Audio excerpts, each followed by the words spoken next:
প্রাকৃতিক উপায়ে চিনির যতগুলো সোর্স বা উৎস আছে তার মধ্যে গুড় বা জ্যাগারি অন্যতম।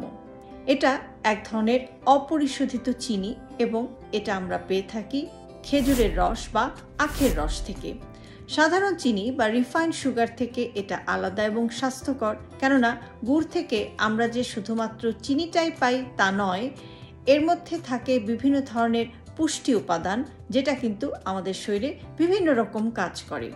এখন বলবো যে গুড় থেকে আমরা কি কি হেলথ বেনিফিট পেতে পারি। গুড়ের মধ্যে আয়রন থাকে, কাজেই যারা রক্তশূন্যতা বা রক্ত স্বল্পতায় ভুগছেন তারা কিন্তু মাঝে মাঝে গুড় খেতে পারেন, যেটা কিন্তু রক্তশূন্যতা দূর করতে সাহায্য করতে পারে।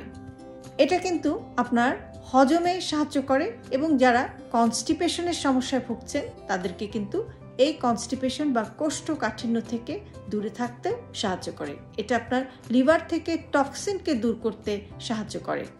এর মধ্যে থাকে অ্যান্টিঅক্সিডেন্ট, জিঙ্ক, সেলেনিয়াম, যেগুলো কিন্তু আপনার রোগ প্রতিরোধ ক্ষমতা বাড়াতেও আপনাকে সাহায্য করতে পারে। গুড়ের মধ্যে থাকে সোডিয়াম এবং পটাশিয়াম, যেটা কিন্তু আপনার রক্তচাপকেও নিয়ন্ত্রণে রাখে। এছাড়াও এর মধ্যে গ্লুকোজ থাকায় এবং গ্লুকোজের স্লো অ্যাবজর্পশন হওয়ায় যেটা কিন্তু আপনাকে কাজের এনার্জি দেয়।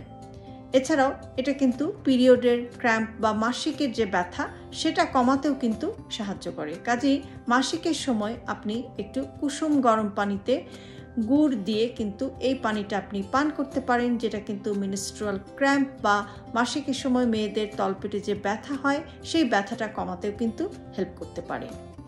তো গুড়ের অনেকগুলো পুষ্টি গুণ সম্পর্কে আমরা জানলাম, কিন্তু একটি গুরুত্বপূর্ণ বিষয় আলোচনা না করলেই নয়, সেটা হচ্ছে যে গুড় কি আপনি চাইলেই অনেক বেশি খেতে পারেন?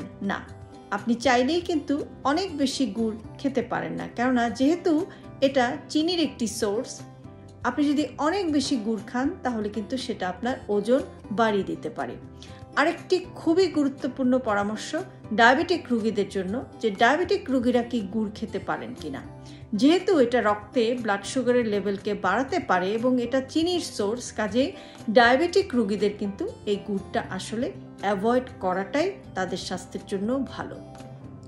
আর সবশেষে বলবো যে গুড় আপনি কিভাবে খেতে পারেন। আপনি একটু কুসুম গরম পানিতে গুড় মিশিয়ে সেই পানিটা আপনি খেতে পারেন। আপনি চায়ের সাথে চিনির বিকল্প হিসেবে গুড় ব্যবহার করতে পারেন। আপনি বিভিন্ন মিষ্টিতে চিনির বিকল্প হিসেবে গুড় ব্যবহার করতে পারেন।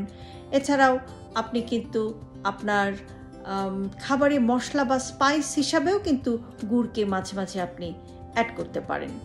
তো গুড় থেকে আমরা চিনি পাই, এটা সত্যি, কিন্তু যেটা আগেই বলেছি, আবারও সবশেষে বলছি যে আপনি চাইলেই কিন্তু ইচ্ছে মতো গুড় ব্যবহার করতে পারবেন না। আপনাকে পরিমিতভাবে গুড়কে ব্যবহার করতে হবে এবং যেহেতু এখান থেকে আমরা বেশ কিছু পুষ্টি উপাদান পাই, কাজেই চিনির অল্টারনেটিভ হিসেবে আপনি কিন্তু মাঝে মাঝে গুড়কে ব্যবহার করতে পারেন।